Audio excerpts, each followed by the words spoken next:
திருப்படல்கள் 91 1-16 முடிய. உன்னதரின் பாதுகாப்பில் வாழ்பவர், எல்லாம் வல்லவரின் நிழலில் தங்கியிருப்பவர்.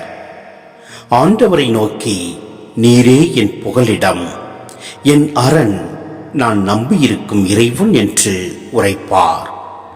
ஏனெனில் ஆண்டவர் உம்மை வேடரின் கண்ணியினின்றும் கொன்றழிக்கும் கொள்ளை நோயினின்றும் தப்புவிப்பார். அவர் தம் சிறகுகளால் உம்மை அரவணைப்பார். அவர் தம் இறக்கைகளின் கீழ் நீர் புகலிடம் காண்பீர். அவரது உண்மையே கேடயமும் கவசமும் ஆகும். இரவின் திகிலுக்கும் பகலில் பாய்ந்து வரும் அம்புக்கும் நீர் அஞ்ச மாட்டீர். இருளில் உலவும் கொள்ளை நோய்க்கும் நண்பகலில் தாக்கும் கொடிய வாதைக்கும் நீர் அஞ்ச மாட்டீர். உம் பக்கம் 1000 பேர் விழுந்தாலும், உம் வலப்புறம் 10,000 பேர் தாக்கினாலும் எதுவும் உம்மை அணுகாது. பொல்லாருக்கு கிடைக்கும் தண்டனையே நீர் பார்ப்பீர். உம் கண்ணாலேயே நீர் காண்பீர். ஆண்டவரை உம் புகலிடமாய்க் கொண்டீர்.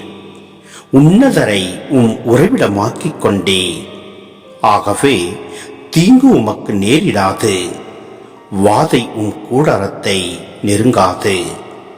நீர் செல்லும் இடமெல்லாம் உம்மை காக்கும்படி தம் தூதருக்கு அவர் கட்டளையிடுவார்.